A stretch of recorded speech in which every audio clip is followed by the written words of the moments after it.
नमस्कार दोस्तों, स्वागत है आप सबका कॉलेज एडमिशन स्कॉलरशिप.com के आज के सेशन में। तो दोस्तों, आज का हमारा टॉपिक है the impact of NMC bill. NMC bill का क्या इम्पैक्ट पड़ेगा। बहुत सारी क्वेरीज हैं, बहुत सारे कॉल्स हैं।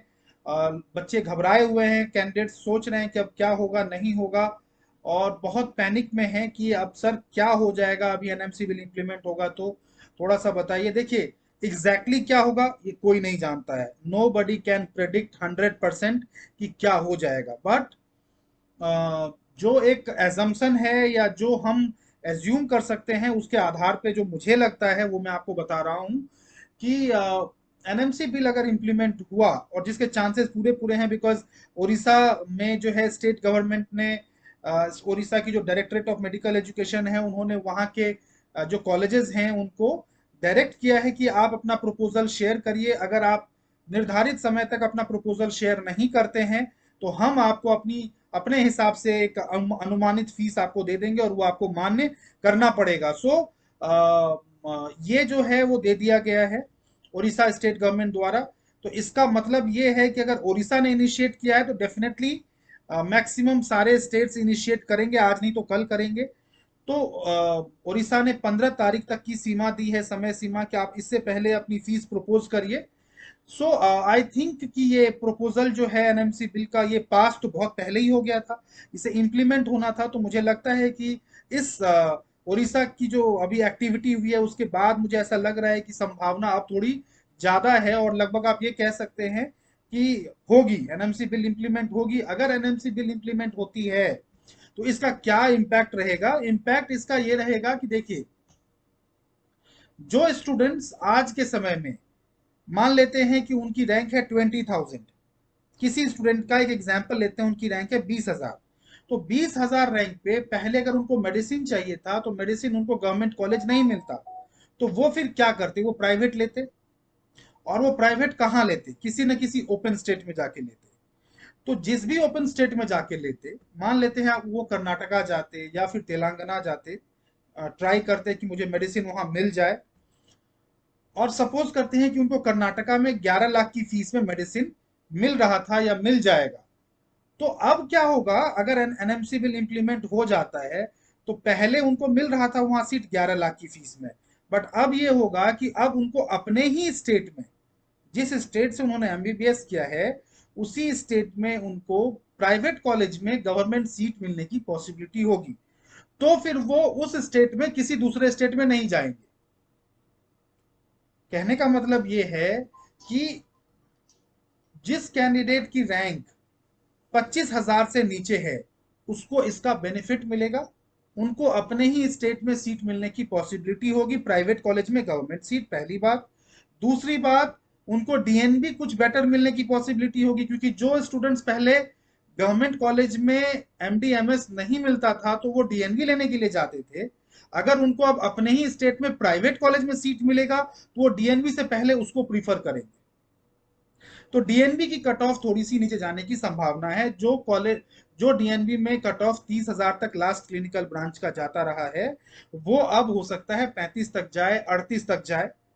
तो जो 35,000 रैंक वाले स्टूडेंट हैं, 38,000 रैंक वाले हैं, उनको भी डीएनबी में सीट मिलने की पॉसिबिलिटी बढ़ेगी।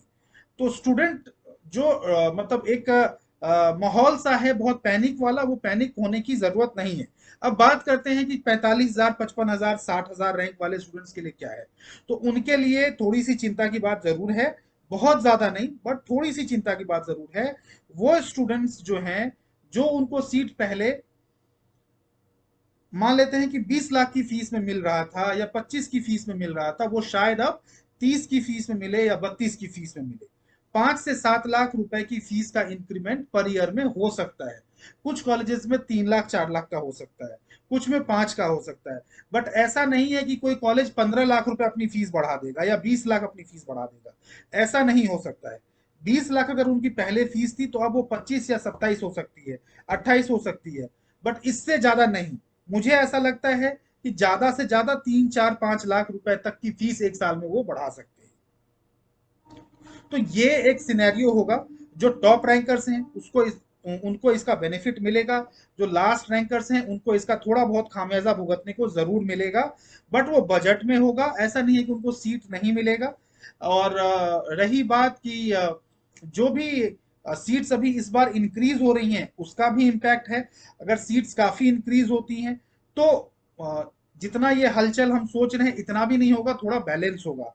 अगर सीट्स इंक्रीज होती हैं तो ये चीजें जो है वो थोड़ी सी बैलेंस होंगी, तो इतना भी इम्पैक्ट कुछ खास नहीं पड़ेगा। हाँ, जो 80,000 रैंक पे थे, 90 पे थे, 1 लाख पे थे, उनको सोचने की बात है उनके लिए क्या सिचुएशन रहेगा। बिकॉज डेफिनेटली फीस जो है, जो ज्यादा फीस वाले कॉलेजेस है जिनकी फीस पहले से ही 40 लाख थी, अगर उनकी फीस कम हो जाती है और 8 लाख हो जाती है, 7 लाख हो जाती है, तो वो 40 लाख वाले अपनी फीस 55 कर सकते हैं, 60 भी कर सकते हैं। तो ऐसी स्थिति में अगर 55-60 वो करते हैं 40 वाले, तो डेफिनेटली जो 80,000 90,000 रैंक पे जो कैंडिडेट हैं उनको इसका थोड़ा ज्यादा खामियाजा भुगतना पड़ सकता है। तो ये चीज है, रैंकिंग में नेगेटिव शिफ्ट नहीं जाएगा, बट फीस में अफोर्डेबिलिटी जो है वो उसका इम्पैक्ट पड़ सकता है। फीस आपको हो सकता है थोड़ा ज्यादा पे करना पड़े। बट 35,000 रैंक तक, 30-35,000 रैंक तक, इवन 40,000 रैंक तक के जो कैंडिडेट हैं वो कहीं ना कहीं इसका उनको थोड़ा बहुत बेनिफिट मिलता हुआ दिखेगा, डिपेंडिंग ऑन द ब्रांच। अब अगर 40,000 पे कोई रेडियोलॉजी लेना चाह रहा है तो बात अलग है, 40,000 पे मेडिसिन लेना चाह रहा है तो बात अलग है। बट अगर कोई चाहता है कि मुझे 35,000 रैंक पे कोई फ्री सीट मिल जाए तो उसको मिलेगा, 38,000 रैंक पे भी चाहते हैं कि कोई फ्री सीट मिल जाए तो उसको मिलेगा, 40,000 रैंक पे भी उसको डीएनबी डिप्लोमा में ऑप्थल एनेस्थीसिया आराम से मिलेगा, कोई दिक्कत नहीं है। सो ये सिनेरियो है ओवरऑल। और इम्प्लीमेंटेशन के चांसेस हैं, ये ओडिशा का जो आया है इसके हिसाब से अब ये ऐसा ही लग रहा है कि इम्प्लीमेंटेशन के चांसेस हैं। बट ये होगा स्टेट वाइज, ऐसा नहीं होगा कि सेंट्रली, स्टेट वाइज होगा। और मुझे ऐसा लगता है कि स्टेट के जो डोमिसाइल स्टूडेंट्स हैं उसको इसका बेनिफिट मिलेगा। ऐसा नहीं है कि यूपी का स्टूडेंट हरियाणा में जाके सीट ले ले, हरियाणा का स्टूडेंट यूपी में जाके सीट ले ले, यूपी का स्टूडेंट यूपी में ही सीट लेगा, हरियाणा का स्टूडेंट हरियाणा में ही सीट लेगा। तो ओवरऑल जो इम्पैक्ट है एनएमसी बिल का मुझे लगता है यही है। इसके रिगार्डिंग और डिस्कस करना हो, बात करना हो, कुछ जानना हो, तो आप दिए गए नंबर पे संपर्क करें। काउंसलिंग को अच्छे से अप्रोच करना बहुत जरूरी है। काउंसलिंग को आप अच्छे से अप्रोच करते हैं तो आपको बेटर सीट मिलता है। ये 2 से ढाई महीने का पूरा प्रोसेस है। इस प्रोसेस में आपको बिल्कुल एकदम अलर्ट रह करके काउंसलिंग करना चाहिए, सारे इंफॉर्मेशन को देख के समझ के। और जो भी सीट मैट्रिक्स अवेलेबल है, लास्ट ईयर का डेटा अवेलेबल है, लास्ट ईयर की फीस अवेलेबल है, उन सबको स्टडी करके आपको काउंसलिंग में आगे बढ़ना चाहिए। इस वीडियो में बस इतना ही, आगे और भी वीडियोस आप लोगों के लिए लाते रहेंगे। नमस्कार।